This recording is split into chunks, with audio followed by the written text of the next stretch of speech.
sun is still out, and I'm traveling on Davidsburg Road near Dover in PA. You can see there's some drifting, some blowing. Now the plus side is, excuse me, that like I said, the sun's still out.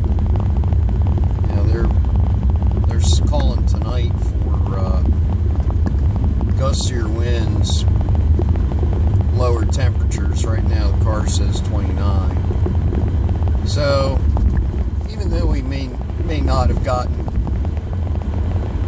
you know, a foot and a half, or 2 feet of snow, it's just gotta be careful.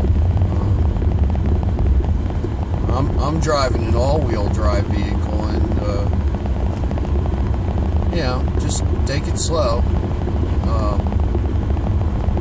No need to race around. And when you got your wipers on, make sure your lights are on. It's the law.